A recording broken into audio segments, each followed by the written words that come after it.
Acompáñenme entonces a la meditación de la bendita palabra de Dios, donde podamos nosotros entender ese propósito de Dios en la enfermedad del ser humano. Hay pocas realidades que asaltan con tanta violencia la conciencia humana como la presencia del sufrimiento y de la enfermedad en el mundo. Que frente a la miseria, el corazón del hombre natural tiende a rebelarse, a buscar una contabilidad matemática o legalista o religiosa del dolor. Aquí estamos viendo a los discípulos de nuestro Señor Jesucristo, quienes encontraron a un hombre ciego de nacimiento y le formulan en el verso 2 la siguiente pregunta a Jesús. Una pregunta condicionada por el pensamiento dogmático de su época. Ellos le preguntan: Rabí, ¿quién pecó, este o sus padres, para que haya nacido ciego? Para ellos el sufrimiento humano era un laberinto con solo dos salidas. O era un castigo directo por un pecado personal o una retribución orgánica de la iniquidad familiar. Ahora yo tengo que preguntarles, ¿no es esta la misma tendencia que asalta a muchos creyentes en la actualidad cuando la enfermedad toca a sus puertas? Sin embargo, nuestro glorioso Salvador desmantela el falso dilema de la religión natural y abre una tercera vía, un decreto soberano escondido a los sabios de este siglo. Y dice él en su respuesta del verso 3, no es que pecó este ni sus padres, sino para que las obras de Dios se manifiesten en él. Entonces, comencemos entendiendo como primero esa raíz cósmica de la enfermedad, ese pecado orgánico y la caída del ser humano.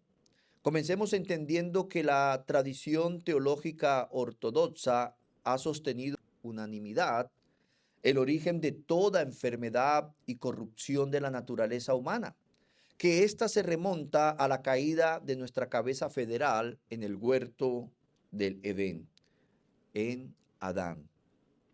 Como lo argumentó Agustín de Hipona en su inmortal obra La ciudad de Dios, él decía: el dolor, la descomposición física y la enfermedad no formaban parte de la constitución orgánica del hombre en inocencia, sino que entraron al mundo como el justo castigo judicial por el pecado.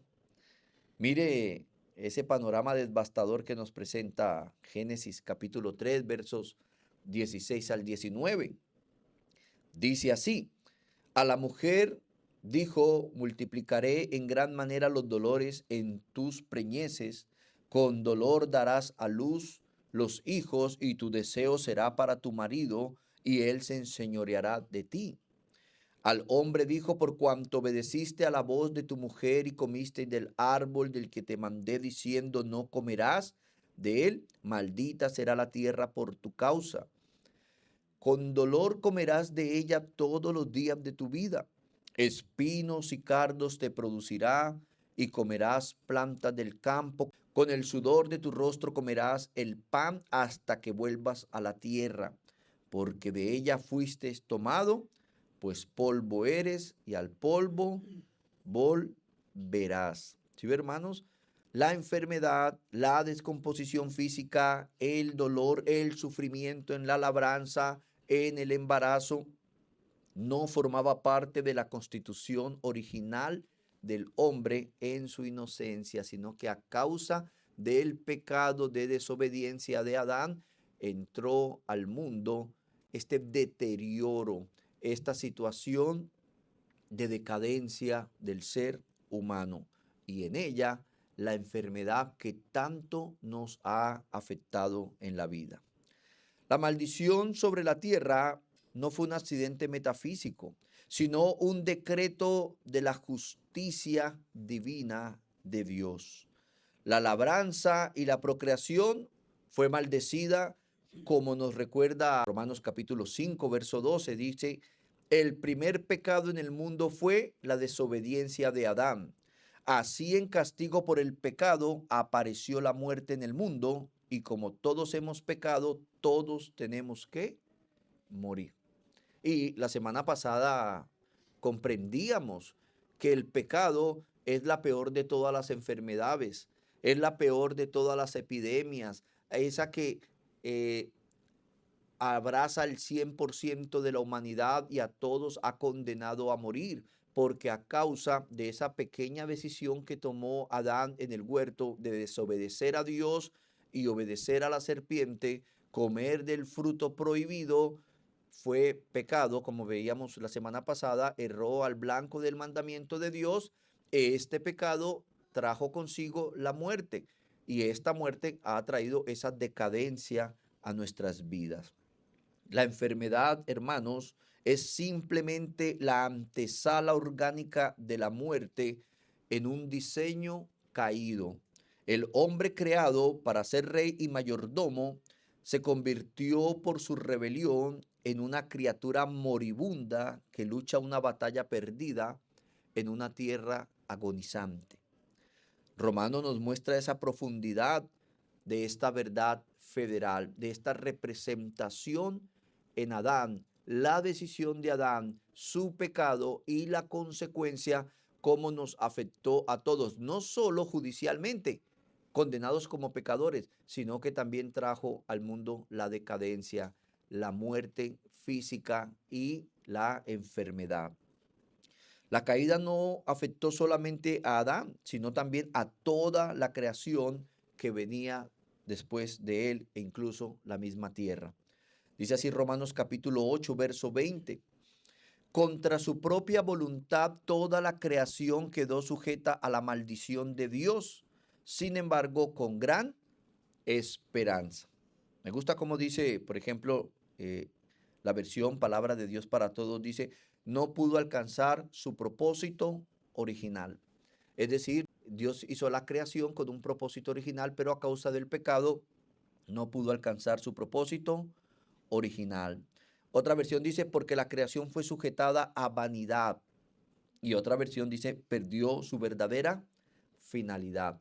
Que quiere decir, toda la creación quedó sujeta a la maldición de Dios, sin embargo, con gran esperanza. Quiere decir esto que la creación, a causa de ese pecado de Adán, perdió su finalidad original por disposición judicial de Dios y hasta el día de hoy, como dice el verso 22 de este mismo capítulo 8 de Romanos, gime a una y aún está con dolores de parto hasta ahora. Los terremotos, las plagas, los virus destructivos, la debilidad de nuestros cuerpos no son errores de la evolución, hermanos, son el eco persistente de Génesis 3, de esa decisión que tomó Adán y Eva. Por eso el ser humano ha enfrentado tantas situaciones difíciles a causa de Adán. Por eso nosotros luchamos contra la enfermedad, contra las inclemencias del clima, contra los fenómenos naturales, contra los desastres, porque la tierra no puede cumplir su propósito divino. El eco persistente de una maldición en Adán. Por eso, como decía Juan Calvino, la enfermedad y el sufrimiento son recordatorios de nuestra necesidad de redención y de la esperanza que tenemos en Cristo. Todo lo que vemos en las noticias, un terremoto, un huracán, la misma maldad del ser humano, las plagas, los virus, las enfermedades, son recordatorios de nuestra necesidad de redención y de la esperanza que tenemos en Jesucristo. Por eso la iglesia anhela su retorno, su segunda venida. Dice también Romanos capítulo 8, versos 23. Y los creyentes también gemimos, no solo la creación, aunque tenemos al Espíritu Santo en nosotros como una muestra anticipada de la gloria futura, porque anhelamos que nuestro cuerpo sea liberado del pecado y del sufrimiento. Nosotros también deseamos con una esperanza ferviente que llegue el día en que Dios nos dé todos nuestros derechos como sus hijos adoptivos, incluido el nuevo cuerpo que nos prometió. Eso es el anhelo que tenemos, hermanos, que aunque en este cuerpo, a causa del pecado de Adán, estamos como la creación, estamos sujetos a vanidad, no podemos cumplir el propósito divino, la enfermedad, el sufrimiento, la frustración nos acecha a diario, no perdemos la esperanza de que nuestra ciudadanía está en el cielo, de donde esperamos a nuestro Salvador Jesucristo, quien transformará este cuerpo que ha sido maldecido por causa del pecado de Adán, sometido a la enfermedad, se vista de incorrupción y podamos entrar a esa eternidad con nuestro Señor. Como dijo el mismo Agustín de Hipona, llegará un día en el maravilloso plan de Dios en que el hombre recibirá una vez más el dominio que perdió. Que nuestro Señor apresure su venida. Amén, hermanos. Yo lo creo de esta manera. Entonces, habiendo establecido la causa cósmica, pasemos entonces como segundo a considerar la soberanía divina en la administración del sufrimiento humano. Los discípulos se encontraron ante un ciego de nacimiento y formularon esa pregunta condicionada por el pensamiento doctrinal de su época, para el cual el sufrimiento humano parecía moverse dentro de solo dos explicaciones posibles. Ellos le preguntan en Juan capítulo 9, verso 2, Maestro, ¿quién pecó? ¿Este o sus padres para que haya nacido ciego? Es lo que decíamos en nuestra introducción. Para el pensamiento legalista, para el corazón legalista del ser humano, el sufrimiento parece moverse solamente en un laberinto con dos salidas: las consecuencias del pecado de nuestros padres como una transmisión orgánica, o la consecuencia de nuestros propios pecados. Para ellos, este sufrimiento solo podía explicarse como un castigo por el pecado personal o como consecuencia de la iniquidad familiar. Entonces comencemos abordando la explicación de esta respuesta que les va a dar nuestro Señor Jesucristo a esta pregunta. Y es, como puede ponerle usted como un ítem A, las consecuencias del pecado de los padres en la enfermedad. En el pensamiento de ellos, recuerden, en el pensamiento judío de ese entonces, la única explicación que veía a un hombre que tenía esa miseria en la que vivía y que era ciego de nacimiento, solamente podía explicarse en o sus padres pecaron o él mismo pecó. Pero entonces vamos a mirar dentro de la enfermedad, hermanos, las consecuencias del pecado de los padres. Y aquí debemos trazar una línea fina y ordenada entre dos verdades bíblicas. Y quiero que presten atención para que no se vayan confundidos, porque vamos a trazar esa línea fina y ordenada entre dos verdades bíblicas que los críticos superficiales suponen contradictorias, pero que la Escritura nos la mantiene en un perfecto equilibrio. Por un lado, ¿sí?, de estas dos verdades, el pecado de los padres puede traer consecuencias reales sobre su posteridad, y esto es en el orden de la providencia temporal. El pecado de los padres afecta la biología y el entorno de los hijos en esta vida terrenal. Así como el pecado comprometió la tierra, ese pecado de Adán, también compromete su posteridad bajo la ira y la maldición de Dios sobre ellos. Pero por otro lado, presten atención, el pecado de los padres no trae consecuencias legales, es decir, en el orden de la culpa legal y del juicio personal ante Dios. No hay transferencia automática de la culpa legal de los padres. ¿Qué quiere decir esto? Que no quiere decir que ante el tribunal de Dios nosotros vayamos a ser condenados pecadores por el pecado de nuestros padres, porque muchos quizás tuvimos unos padres que no fueron los mejores padres y hicieron muchos pecados, y de pronto dice una muchacha, pastor, ¿y cómo hago? Mi mamá leía las cartas, fumaba el tabaco y era brujilda, ¿sí? ¿Yo cargo con el pecado de mi madre? No, judicialmente ella no carga con el pecado de su madre. Pero si era la que fumaba el tabaco para que la mamá pudiera leerlo, pues ya ella estaba participando de las obras infructuosas de las tinieblas, ¿verdad? Hay que entender esta situación. Pero a lo que estamos hablando, para no salirme del hilo conductor de lo que les quiero transmitir, es que hay dos verdades que debemos observar con mucho detenimiento. Y es que, aunque sí es cierto que hay una consecuencia, como lo demostraba el pensamiento judío de la época y que estaba impregnado en estos discípulos de Jesús, de que los pecados de los padres traen ciertas consecuencias sobre la vida de sus hijos, no es en lo judicial, no es en la condena legal al infierno, es en consecuencias, como lo vamos a ir viendo de a poquito. En el juicio personal ante Dios, cada hombre responde por su propio pecado. Los críticos superficiales suponen que estas verdades son contrarias, pero vemos que en la mente infinita de Dios, ellas guardan una perfecta armonía. Por lo menos tenemos esta primera verdad por el orden de la culpa legal del juicio personal ante Dios, y es que la Biblia salvaguarda con celo esa responsabilidad y la justicia individual ante el tribunal divino que cada uno de nosotros tenemos, ¿sí? Como dice Ezequiel capítulo 18, verso 20, el alma que pecare, esa morirá.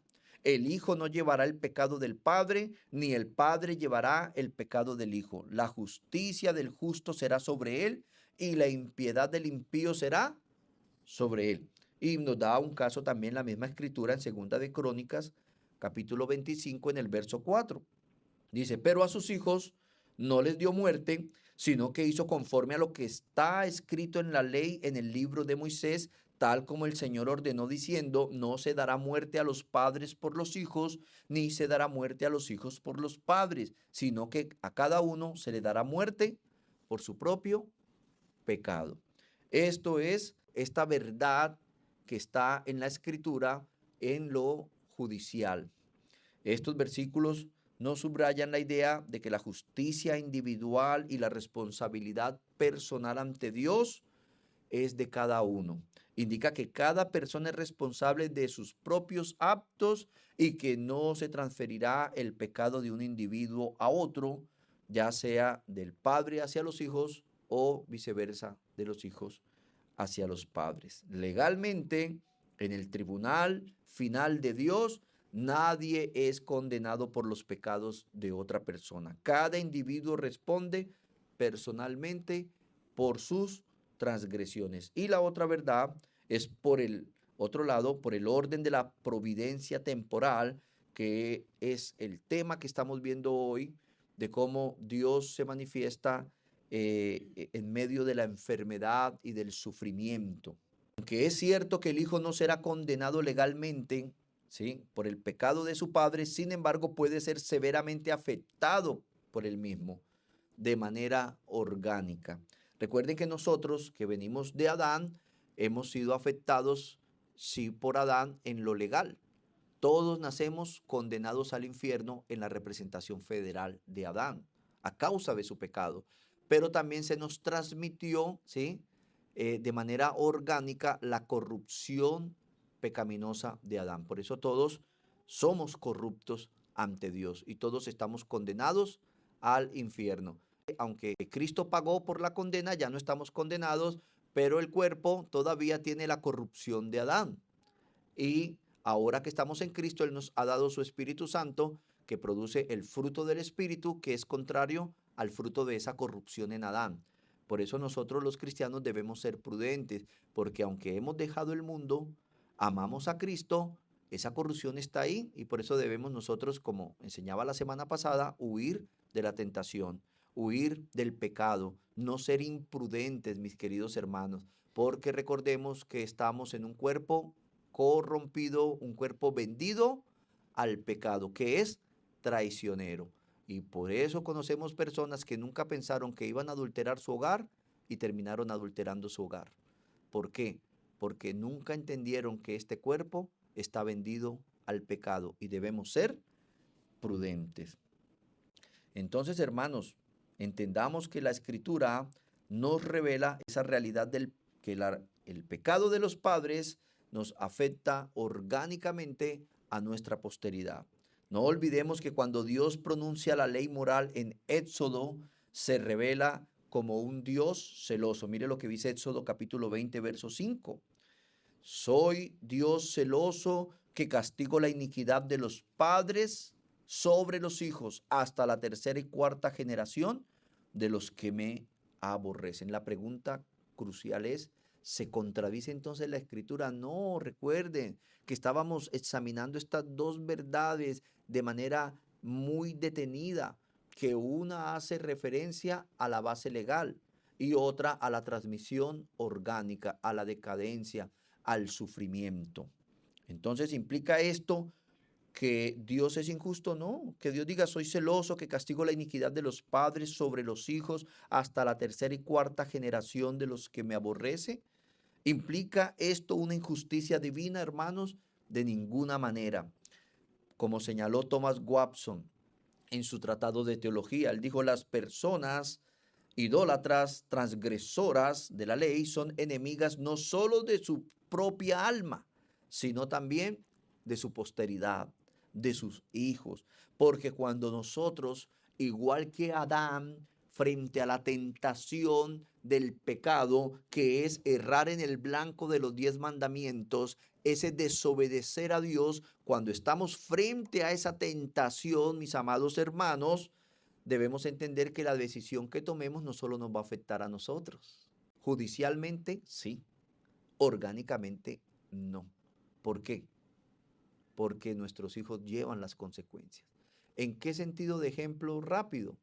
El papá fue borracho, parrandero, jugador, irresponsable y se jugó a los dados como hacían nuestros familiares de pasados, que se jugaban en las plazas al dado las fincas, y llegó y se jugó el apartamento y lo perdió, y llega a la casa el nuevo dueño del apartamento con sus escrituras y saca a la esposa y saca a los hijos. ¿Sufrieron los hijos por esa decisión que tomó el papá? Sí, no podemos negarlo.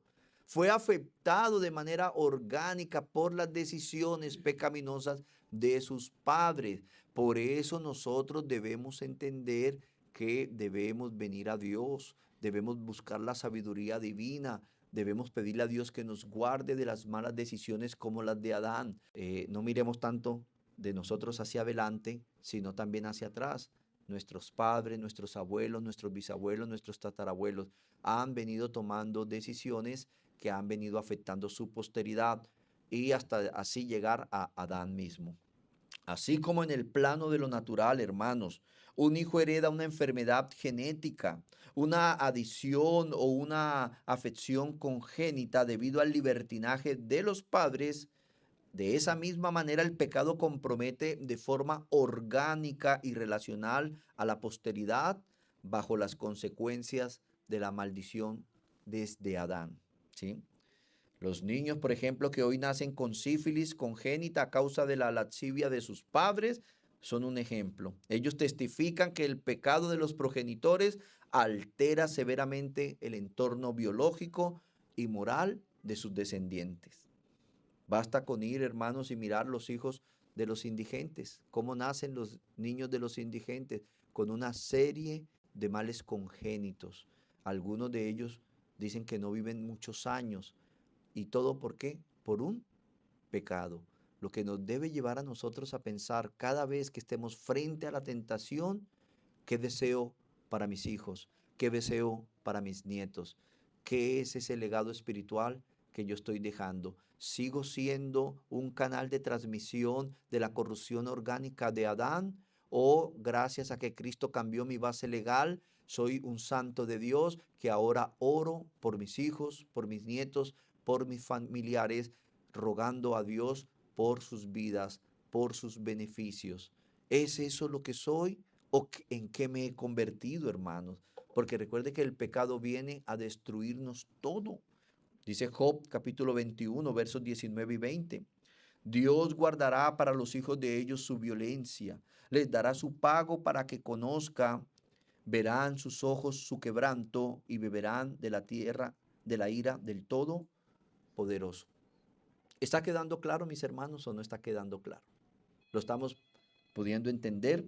Es decir, que este orden de la providencia temporal, el niño se lamenta en consecuencia por el pecado de sus padres. Y la Biblia nos da ejemplos, hermanos, que no tenemos todo el tiempo para citarlos aquí, pero en cuanto a inocentes, podemos recordar a Tamar, la hija de David, y sus concubinas. ¿Cuál fue el pecado de David? Él de manera ociosa se puso a ver, no en las redes, porque en esa época no había redes, ahora las personas no tienen que salir a la calle, el pecado llega a su casa por el dispositivo y comenzó a ver lo que no debía ver. Empezó a ver una vecina bañándose allá desnuda, la codició, la llamó. eh, Todos sabemos esta historia, él la embaraza, trata de engañar a su esposo haciéndole creer que el hijo es de él, trayéndolo desde la guerra, emborrachando. O sea, todo esto es una conspiración que hace David, pero como ve que este hombre no va a su casa, termina mandándole con él mismo una carta al general que lo ponga en el frente de batalla para que muera. Y esto desata el juicio de Dios sobre David. ¿Y sabe qué era lo curioso de David? Que era un hombre conforme al corazón de Dios, el dulce cantor de Israel, el salmista. La corrupción que está en nuestros cuerpos, hermanos. Por eso debemos ser prudentes, debemos cuidarnos. Esposos, esposas, hombre, mujer que está aquí, sea prudente. Nosotros no debemos tener, los casados no debemos tener amigas aparte de nuestra esposa, ni confidentes, ni desahogos personales. Es nuestra esposa, es su esposo, su mejor amigo, su confidente. ¿O cómo empezó su relación?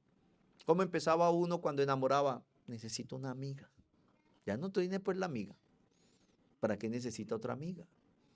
¿Para qué hablar de temas que solo se deben hablar dentro del matrimonio con otras personas que no es su esposa, que no es su esposo? Ahí está el dulce cantor de Israel, mire todo lo que estaba haciendo.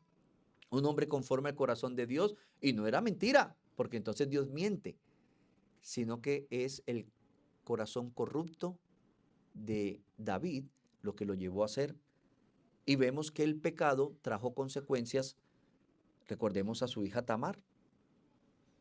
Fue abusada por su medio hermano, otro hijo de David. Y luego el hermano de ella, que es otro hijo de David, con la misma mamá de esta mujer, fue y asesinó al otro hermano. Tuvo, y esto Dios se lo declaró a David, que el mal iba a visitar su propia casa. Entonces, ¿fueron los hijos de David, fueron afectados por el pecado de su padre? De manera judicial, no, no van a ir al infierno. Pero de manera orgánica sí los vemos que están siendo afectados. Y esto afecta a hijos inocentes, como es el caso de Tamar, la hija de David. También vemos el caso del hijo de Jonatán, las circunstancias en las que este Mefiboset, los pecados de su abuelo, cómo lo alcanzaron, a pesar de que su padre era un hombre íntegro. Perdió el reino y cuando pierde el reino vienen los nuevos reyes a destruir la familia, el linaje del anterior rey para que nadie reclame la corona. Y en ese momento de que llega la noticia que asesinaron al abuelo del niño, el papá también, la nodriza cae, el niño cae y se daña sus piernas y queda lisiado. También vemos el caso de los hijos de Saúl ahorcados por los Gabaonitas. Y es una historia interesante que está en la escritura de cómo vino el juicio de Dios. La Biblia nos muestra cómo viene el juicio de Dios sobre la nación de Israel en diferentes situaciones. Una de esas cuando David censó el pueblo, pero otra también lo vemos que empieza a venir una situación difícil y la gente decía, pero bueno, ¿qué está pasando? ¿Alguna vez usted ha enfrentado situaciones difíciles en su vida y dice, bueno, pero ¿qué me está pasando? A ver, ¿yo qué estoy haciendo? ¿Y será que estoy chismoseando más de lo normal? Bueno, no hay un chisme normal. Chisme es chisme y es pecado. ¿Será que estoy viendo lo que no debo? Y cuando Dios le dice a David que vino un juicio de Dios porque Dios había prometido que no le iba a hacer daño a los gabonitas y Saúl no le importó el pacto que había hecho Dios con ellos y mató a algunos gabonitas. Y entonces cuando David se entera de esto, va y los busca y le dice, ¿qué puedo hacer para retribuir este daño? ¿Sí? No haya entre nosotros, ¿verdad, hermanos? Alguno que por allá dice, sí, es que yo me le robé la herencia de mi abuelo a mis hermanos y tengo 10 casas, tengo 20 taxis. Bueno, de pronto sí sea verdad y dígame, lo tomé a lo personal. Tengo 10 vehículos, 30 motos pirateando y viene a Cristo y dice, no, pero ¿qué me está pasando? Hay algo que hice que aunque los hombres lo olvidaron, Dios no. Ah, de pronto está usted aquí que usted dice, sí, es que yo una vez hace años, pastor, ya estoy viejo, yo iba borracho y atropellé a una señora embarazada y murió, pero nadie me vio y luego Dios me perdonó. Sí, allá hay familiares esperando la verdad. Y un verdadero cristiano no sale con el cuento que como ya Dios me... No, yo debo ir a la autoridad y decir, me pasó esto, pero hoy vengo como un nuevo hombre que entendió que cometió un crimen, aunque no lo quería hacer, fue un accidente, a que su familia sepa qué fue lo que pasó. Y tú vas a ser un cristiano quizás encarcelado, pero libre en su espíritu de haber hecho las cosas como conviene. Esto le pasó a estos gabonitas y no es nuestra enseñanza de hoy, pero qué bonito aplicarlo. ¿Y qué dijeron los gabonitas? Bueno, dijo David, ¿qué hago para que la ira de Dios no se venga contra el pueblo? Porque estaban siendo juzgados por Dios. Dijo, sí, danos 7 hijos de David que mueran en la horca. Y ahí estaban uno de esos descendientes de David contentos, a lo mejor, un hombre noble, generoso, un altruista. Venga para acá que usted va por... Pero ¿yo qué hice? Ni sabía por qué lo iban a ahorcar.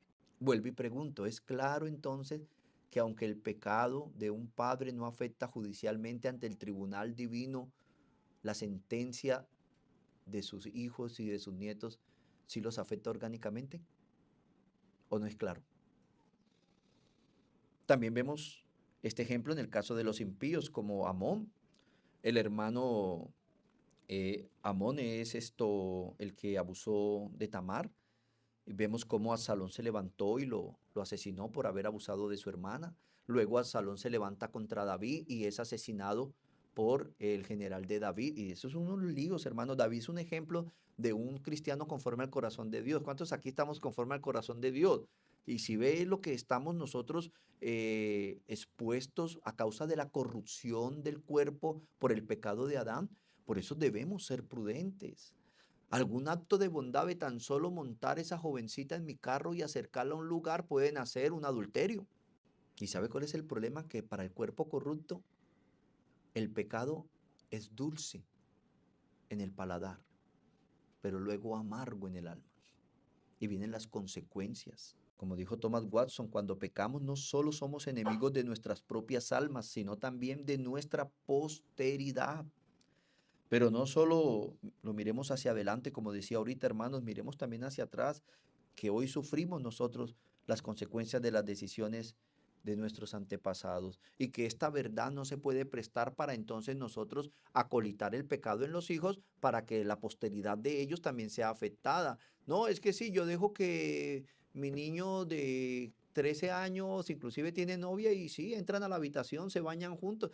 Si nosotros a los 13 años nos juntamos a vivir también, ¿quién dijo, hermanos, que mis errores del pasado deben justificar la indulgencia y la impunidad de las reglas del hogar?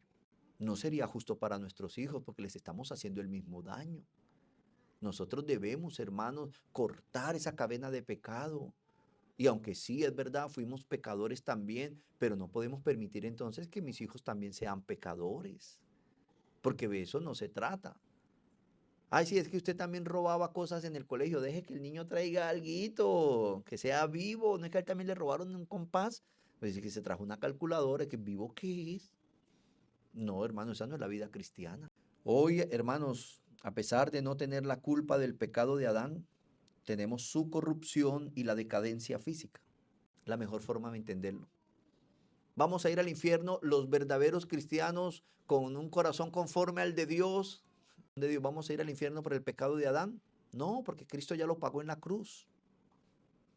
Y aunque no vamos a ir entonces a ese infierno, hermanos, sí tenemos la corrupción de Adán, su decadencia física, como dijo en Génesis, muriendo, morirás. Ciertamente morirás muriendo, morirás. Es decir, desde el día en que Adán pecó, empezó a morir. Usted y yo, hermanos, cada respiro que tenemos es un respiro menos en la vida. Nos vamos acercando a la muerte, a la enfermedad. Es algo normal. Los israelitas también hoy siguen sufriendo las consecuencias de sus padres al haber dado muerte al Mesías. Mire ese pueblo cómo lucha, hermanos. Y así va a ser hasta que Cristo venga por segunda vez. Nunca van a tener la paz. ¿Se acuerdan cuando fueron a crucificar al Mesías? Pilato se lavó las manos y ellos decían que recaiga sobre nosotros y sobre nuestros hijos. Y mire cómo pagan ese sufrimiento. No tienen paz, no tienen tranquilidad en ningún lado. Vemos las noticias como una sinagoga en tal país por allá, Pacífico, atacada a balas. Están pagando las consecuencias del pecado de sus padres. Y aunque no legal, sí orgánicamente. Por eso, querido papá, querida mamá, no hablo por el ayer. No podemos hacer nada por el ayer. No podemos hacer nada por nuestro pecado de ayer. No podemos devolver el tiempo. Pero qué decisión, tal cual Adán, como decía Dios de la nación de Israel, vas a tomar, qué fruto prohibido vas a coger, vas a tomar y vas a traer consecuencias orgánicas a sus hijos, a su propia vida, a su propio hogar. Entonces, mis amados hermanos, así como un hijo contrae una enfermedad hereditaria de su padre, así él contrae la miseria de él, dijo Thomas Watson también. Sin embargo, existe un segundo nivel de casualidad individual, ¿no? Ya vimos las consecuencias del pecado de los padres en la enfermedad de los hijos, pero también vemos la enfermedad como un juicio o disciplina por el pecado personal. Las mismas palabras del Mesías, nuestro Señor y Salvador, en otro caso de sanidad, nos deja claro la relación que hay entre la enfermedad y el pecado. Dice así Juan capítulo 5, verso 14. Después halló Jesús en el templo y le dijo, mirad, has sido sanado, no peques más para que no te venga alguna cosa peor. Dios había sanado a este hombre de su enfermedad y cuando lo vuelve a encontrar, ese hombre que estaba ahí esperando, ¿cómo eran los misterios de Dios en esa época, no? Estaban ahí en un estanque y esperaban que el estanque se agitara porque era un ángel y el que descendía salía sanado. Un hombre postrado en una camilla no podía hacer nada ahí. Cristo lo sana y cuando se lo encuentra le dice, mira, no peques para que algo no te sobrevenga un mal peor, ¿no? Mire, mis hermanos, el ser humano en la naturaleza que tenemos dañada por Adán, la misma Biblia lo dice, tendemos a ser como el perro que vuelve al vómito. Qué comparación, ¿verdad? Como el cerdo lavado vuelve al lodo. Esa es la corrupción. Esa es la corrupción. Y ninguno, ni un pastor, ni yo, ni usted, estamos exentos de esa naturaleza. Por eso debemos cuidarnos. ¿Y qué le dice el Señor? No peques para que no te venga algo peor. Y estamos nosotros en esa situación de que a veces de verdad el pecado está trayendo disciplina del Señor, consecuencias del Señor. Y no hemos salido de uno y nos estamos metiendo en otro. Como decía una vez un evangelista en internet, decía, el pecado es como una tarjeta de crédito, disfrutas usándola ahora, pero pagas después. Y no has terminado de pagar una deuda y ya te estás metiendo en otra deuda. Y se te van acumulando las disciplinas del Señor. Y nos convertimos en esos cristianos que vivimos a toda hora como arrastrados, como dice el evangelicalismo tradicional en esas etiquetas que usan. No, en maldición, ¿sí? En prueba. Pero ¿por qué, mis hermanos? Porque el pecado nos está destruyendo la paz, el gozo, la tranquilidad, las bendiciones en todas las áreas de nuestras vidas. Estamos siendo disciplinados. Qué triste, ¿verdad? Y queremos seguir haciéndolo. Qué triste. Cuando leemos la Biblia, ¿no? Y podemos observar en la Escritura, tanto en el pueblo actual como en la iglesia, esto nos deja ver que Dios usa la aflicción física en su pueblo como un azote que disciplina. Un azote para disciplinar a su pueblo. Dice Deuteronomios capítulo 28, versos 58 al 61. Si no cuidas de poner en práctica todas las palabras de esta ley que están escritas en este libro, temiendo este nombre glorioso y temible, el Señor tu Dios, Entonces el Señor hará horribles tus plagas y las plagas de tus descendientes, plagas severas y duraderas y enfermedades perniciosas y crónicas. Traerá de nuevo sobre ti todas las enfermedades de Egipto, de las cuales tenías temor, y no te dejarán. También el Señor traerá sobre ti toda enfermedad y toda plaga que no están escritas en el libro de esta ley, hasta que seas destruido. ¿Qué era pecado, como veíamos la semana pasada? Errar en el blanco de la ley de Dios. Y aquí estamos leyendo que violar esta ley trae horribles enfermedades hasta destruirnos. Ahora hay enfermedades en hombres que hacen las cosas de manera correcta, sí, ya lo vamos a ver para que de pronto no sea usted de los que solo le presta atención al sermón hasta donde le conviene y luego se va, ¿no? Porque suele pasar. Éxodo capítulo 15, verso 26. Y Dios le dijo, si escuchas atentamente la voz del Señor tu Dios y haces lo que es recto ante sus ojos y escuchas sus mandamientos y guardas todos sus estatutos, no te enviaré ninguna de las enfermedades que envié sobre los egipcios, porque yo, el Señor, soy tu sanador. Entonces, hermanos, hay una estrecha relación entre el pecado y la enfermedad, sí. De por sí, recuerden que desde el pecado de Adán fuimos condenados a morir y empezamos a morir muriendo, es lo que quiere decir, ¿sí? Parece una redundancia. Hasta nuestro último día. Cada día estamos muriendo y la enfermedad es un agente activo dentro de esta disfunción humana a causa del pecado de Adán, mis amados hermanos. También dice 1 Corintios capítulo 11, versos 28, verso 30. Por tanto, cada uno debe examinar su propia conciencia antes de comer del pan y beber de la copa. Aquí estamos viendo este ejemplo tanto en el pueblo pactual como ahora en la iglesia de Cristo, en este caso de la cena del Señor, porque si comes y bebes sin fijarse en que se trata del cuerpo del Señor, para su propio castigo come y bebe. Por eso muchos de ustedes están enfermos y débiles y también algunos han muerto. Miren nosotros, hermanos, si de por sí ya estamos condenados a esta disfunción orgánica, tradicional, a causa del pecado de Adán, ¿cómo será pecando nosotros mismos? ¿Qué es lo que Dios les estaba diciendo en la ley? Si pecares en contra de esta ley, Dios le enviará las enfermedades que están en la ley e inclusive las que no están en ese libro de la ley. Enfermedades horribles y perniciosas hasta destruirlos. Y nosotros los seres humanos somos enemigos de Dios por herencia en Adán y por acción misma. Porque aunque ya por la herencia de Adán estamos muriendo, cada vez que estamos practicando el pecado, también estamos muriendo. Estamos trayendo las disciplinas y las consecuencias del pecado. Y aquí vemos una iglesia que estaba pecando en la celebración de la cena del Señor y esto les estaba acarreando a ellos enfermedades y muertes. Salmos 41:4 dice, oré diciendo, Señor, ten piedad y sáname, pues he pecado contra ti. Hay una estrecha relación entre el pecado y la enfermedad, lo que nos afecta físicamente. Pero siempre van a haber afectación física. Este cuerpo va a ir poco a poco muriendo en esta vida humana.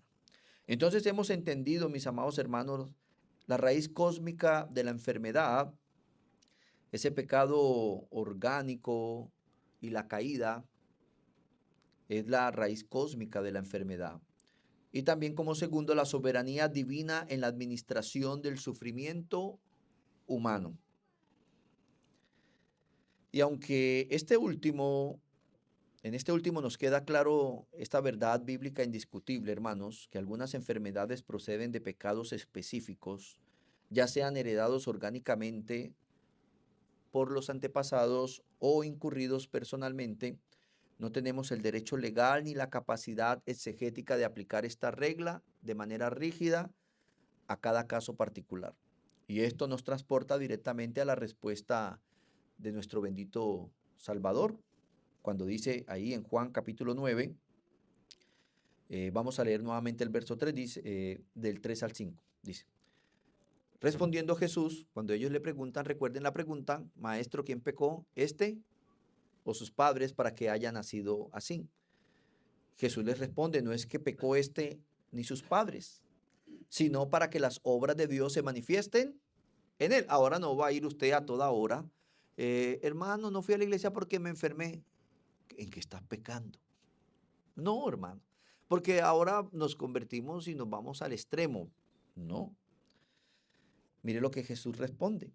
No es que pecó este ni sus padres, sino para que las obras de Dios se manifiesten en él. Mas es necesario hacer las obras del que me envió, entre tanto que el día dura.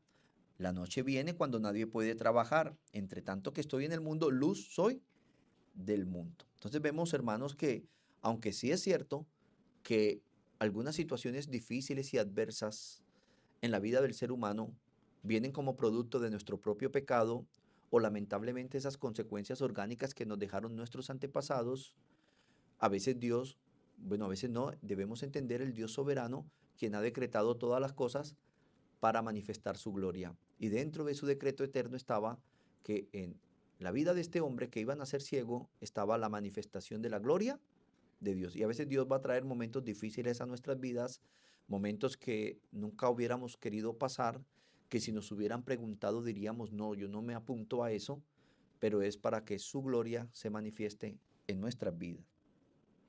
Y llegamos entonces aquí a ese clima de nuestro mensaje, a ese corazón de nuestro texto base, y Jesús, al responder a sus discípulos, nos introduce esta verdad soberana que el legalismo judío ignoraba completamente. No es que pecó este ni sus padres, sino para que las obras de Dios se manifiesten en él. Y es nuestro tercer punto. El propósito redentor del Mesías en la sanidad. Entonces, mis amados hermanos, Jesús les está diciendo a estos discípulos que aunque es cierto esta realidad del pecado del hombre, también es cierto, hermanos, que no toda enfermedad es causa del pecado.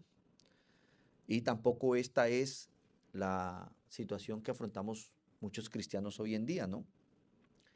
Su caso no era el resultado de un juicio punitivo, sino el escenario divinamente preordenado desde el decreto eterno para la manifestación visible de la gloria del Mesías.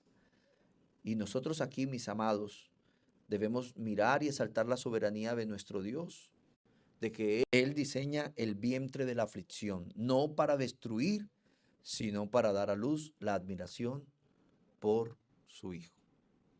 Y a veces nosotros, hermanos, estamos quizás en momentos embarazosos en nuestra salud, en algún área de nuestras vidas, pero es para dar a luz amor y admiración por la persona de Cristo, porque en un corazón tan idólatra, que es una fábrica de ídolos, como decía Juan Calvino, todos los días él tiene un ídolo ahí para alejarnos de Dios. Dios se vale del sufrimiento para que nosotros pongamos la mirada en él. No hay otra forma. Como argumentaba Juan Calvino, él reconocía la importancia de los milagros que acompañaban la enseñanza y predicación de Jesús, considerándolos como señales que confirmaban la divinidad de Jesús y la veracidad de su mensaje. Este enfermo en especial, este hombre que los discípulos estaban viendo ciego, que su mente judía de la época solo les podía poder explicarse esa enfermedad, sea en un pecado propio de él o de sus padres, están entendiendo que en el decreto de Dios estaba esta persona, estaba este sufrimiento para manifestar el poder del Mesías. También el apóstol Pedro en el día de cuando celebraban el Pentecostés, el día que vino el Espíritu Santo, levantó su voz proclamando lo siguiente. Hechos 2:22, Jesús el Nazareno, varón confirmado por Dios entre ustedes con milagros, prodigios y señales que Dios hizo en medio de ustedes a través de él, tal como ustedes mismos lo saben. Entonces, mis hermanos, estos milagros fueron las credenciales oficiales de la investidura mesiánica de Jesús, de que Él es el que apuntaban las escrituras, de que Él es Dios encarnado en un ser humano, salvando a su pueblo de sus pecados. Juan mismo nos muestra también que los milagros de Jesús fueron registrados en su narración con el propósito de conducirnos a creer en Jesús como el Mesías, como el Hijo de Dios. Juan capítulo 20, versos 30 al 31. Jesús hizo en presencia de sus discípulos otros muchos milagros que no han sido recogidos en este libro. Estos han sido narrados para que ustedes crean que Jesús es el Mesías, el Hijo de Dios, y para que creyendo tengan vida por medio de él. Esos milagros, hermanos, fueron la respuesta a la crisis de fe que tuvo Juan el Bautista también. Mire lo que dice Mateo capítulo 11, versos 3 al 6. Él, estando preso a punto de morir, le manda a preguntar, ¿eres tú el Mesías que Dios prometió enviarnos o debemos esperar a otro? Jesús le respondió, regresen y cuéntenle a Juan todo lo que ustedes están oyendo y viendo. Ahora los ciegos pueden ver, los cojos caminan bien, los leprosos quedan sanos y los sordos ya pueden oír. Los que están muertos han vuelto a la vida y a los pobres se les anuncia la buena noticia de salvación. Dios va a bendecir a los que me ven hacer esto y no me abandonan. Dice otra versión, díganle además que benditos son los que no dudan de mí. Entonces, mis amados hermanos, si bien es cierto que a causa de esa decisión de nuestros primeros padres, como llamaban los puritanos a Adán y a Eva en ese huerto, que abrió la puerta a la muerte, que trae consigo la decadencia de la enfermedad, si bien es cierto que a causa de la decisión que tomaron nuestros antepasados y que tomamos nosotros, la posteridad se ve afectada tanto por el pecado nuestro como el de nuestros antepasados, debemos entender que hay situaciones difíciles que Dios las ha preparado para manifestarse y ser admirado por nosotros. Tal vez no lo entendemos, pero Dios sí. ¿Quién puede darle el mejor consuelo a una mujer que ha perdido su hijo como otra mujer que ya perdió su hijo? ¿Quién puede consolar a una viuda más que otra viuda? ¿Sí? ¿Cómo puede llegar alguien que un terremoto no derribó su casa, ni su carro, ni mató a su familia, decirle a otro, te comprendo? ¿No? ¿Qué me vas a comprender? Si mire tu casa, mire tus hijos, mire todo lo tuyo ahí. Y a veces Dios permite el dolor en nosotros para que podamos darle gloria a Dios y consolar a otros. No dejemos que el dolor nos esclavice toda la vida, nos lleve a tomar malas aptitudes, a ser pecadores. Usemos ese dolor para ser un instrumento de Dios para sanar a otros. No dejemos que al ser víctimas del dolor nos convirtamos en victimarios y empecemos a pecar nosotros y a traer el dolor ahora no para que Dios sea exaltado y glorificado, sino como una disciplina para nuestras vidas. Mis amados hermanos, Dios permitió enfermedades, no por causa de un pecado específico, sino para que el Mesías, para que esa persona pudiera experimentar al Mesías sanando su vida. Y así Dios permite el dolor en nosotros para que nosotros podamos experimentar en la oración y en los medios de gracia al Mesías sanando nuestro corazón, transformando nuestra situación.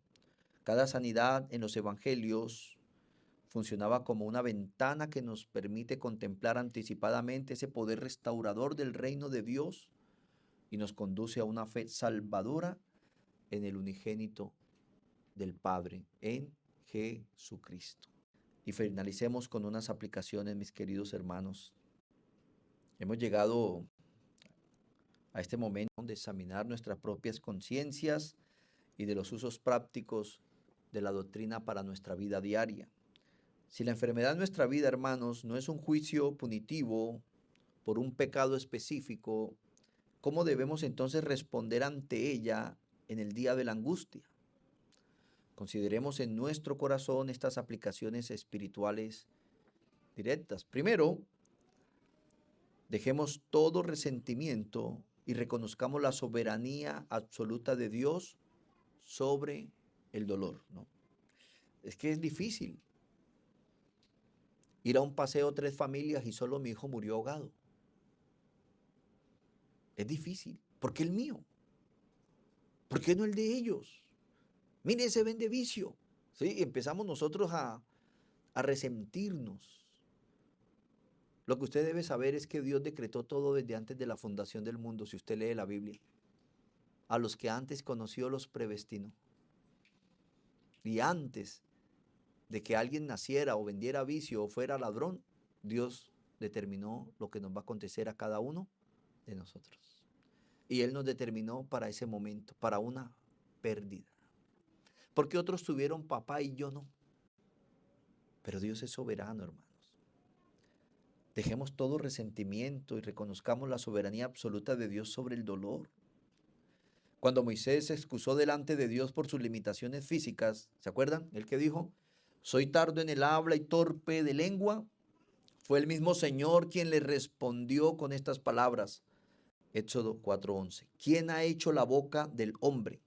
¿O quién hace al hombre mudo o sordo, con vista o ciego? ¿No soy yo el Señor? Y qué triste soy. Los medios que nos ayudan tanto, ¿verdad? La vida nos ayuda tanto con la tecnología, pero entonces viene cieguito. Ay, va a ser manco, lo abortamos. Qué triste, ¿no? Que todas estas cosas, en lugar de usarlas para animar a tener los hijos y que la madre de pronto se prepare para recibirlo, es como que le quitamos la carga ya si quiere. Pastor, pero es que me dijeron que mi bebé viene, parece que viene con síndrome de Down, ¿qué hago? ¿Quién hace al hombre mudo o sordo? Con vista o ciego, ¿no soy yo el Señor? ¿Quién dijo que Dios crea un bebé en el vientre con discapacidades para ser abortado y no con un propósito divino? Él es el Señor. Él es Dios. Él es el que ha hecho los hombres con discapacidad para sus propios propósitos. Nuestras dolencias, hermanos, no han escapado al control soberano del Dios Trino. Él es el mismo Dios que declara, como decía Deuteronomio 23, 32, 39, Deuteronomios 32, 39, vean ahora que yo soy Dios y no hay otro Dios aparte de mí. Yo causo la muerte y mantengo la vida. Yo soy el que hiere y soy el que sana y nadie puede escapar de mi poder. Y muchas veces, hermanos, en nuestro caminar con Dios lo vamos a ver hiriéndonos, pero también lo vamos a ver sanándonos. Porque a veces Dios tiene que traer la herida para decirnos, aquí estoy. ¿Recuerdan esa vez que el pueblo de Israel estaba con la cerviz dura? No querían poner su mirada hacia el cielo. ¿Y qué hizo Dios? Les mandó serpientes venenosas. Y hizo que Moisés levantara una serpiente de bronce y dijo, el que levante a mirar la serpiente sanará. Tenían esa cerviz tan dura, tan orgullosa, y a veces Dios prepara la serpiente del sufrimiento, del dolor, de los momentos difíciles para que nos muerdan y su veneno nos haga doler el alma, para que dejemos el orgullo y seamos más seres humanos. Y seamos seres humanos que entienden que lo que Dios nos ha dado es para su gloria, no para alejarnos de Él. Porque veíamos esta mañana, hablábamos un poco de esto, y es que a veces terminamos como la nación de Israel. ¿Se acuerda? La nación de Israel estaban esclavos en Egipto y Dios los liberó y los llevó a Gosén. Y la libertad de Dios, la bendición de Dios se convirtió en esclavitud. ¿Y cuántos a veces, hermanos, Dios nos bendice con algo que tanto anhelábamos y lo que hacemos es apartarnos de Dios con esa bendición? Y hacemos que la bendición que Dios nos dio se convierta en un ídolo. ¿Qué bendición Dios le ha dado a usted que se ha convertido en un ídolo, que le ha robado la oración, la adoración, el culto y todo lo que debemos a Dios? Y nos acostumbramos a ponerlos como excusa. Nos ha dado Dios y lo hemos convertido en la excusa perfecta para alejarnos de Dios.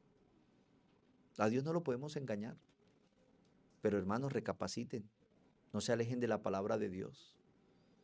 Busquen a Dios mientras hay oportunidad, antes de que vengan los momentos difíciles.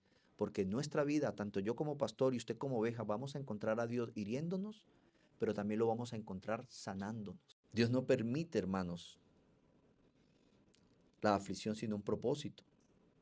Mire cómo lo dice la Nueva Versión Internacional este pasaje. Ve ahora que yo soy único. No hay otro Dios fuera de mí. Yo doy la muerte y devuelvo la vida. Causo heridas y doy sanidad. Nadie puede librarse de mi poder. Dios no permite la aflicción sin propósito. Aún en el dolor está bajo su sabiduría el creyente. No es ajeno a él. El que conoce las estrellas el que conoce a las estrellas y las llama por su nombre, que son infinitas, no va a olvidarse de sus hijos. Estamos en el pensamiento de Dios. Su bondad usa el dolor para humillar nuestro orgullo y llevarnos a depender más de su gracia. Y segundo, descansemos con una fe indómita, o sea, indomable, en el sostén divino en medio del quebranto. Cuando la salud falla y el cuerpo físico se debilita, el creyente puede levantar su voz junto al salmista y decir, como dice el Salmo 73, 26, Salmos 73, 26, la salud me puede fallar, mi espíritu puede debilitarse, pero Dios permanece. Él es la fuerza de mi corazón, Él es mío para siempre.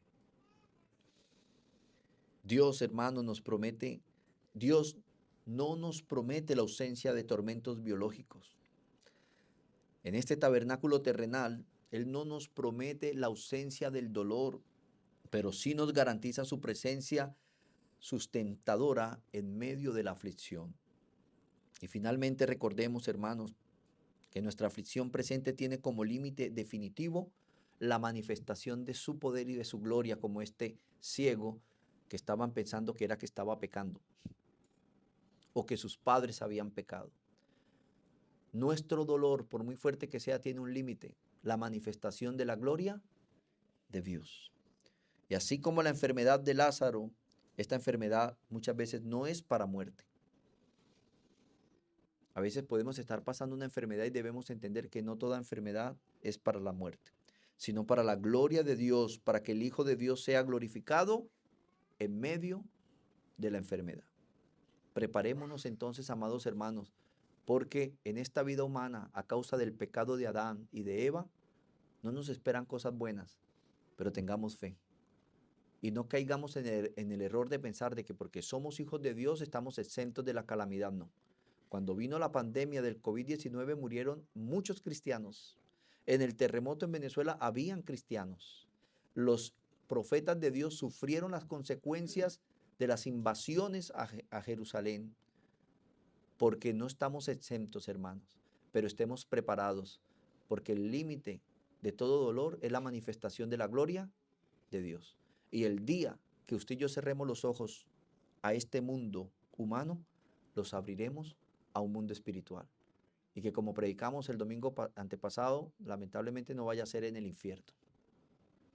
Y que estemos temiendo más a una enfermedad que puede llevarnos a Dios y no al pecado que nos lleve al infierno. Tengamos cuidado, mis amados hermanos. Es preferible estar enfermos que estar en pecado. Y los aliento a examinar su vida y a dejar el pecado.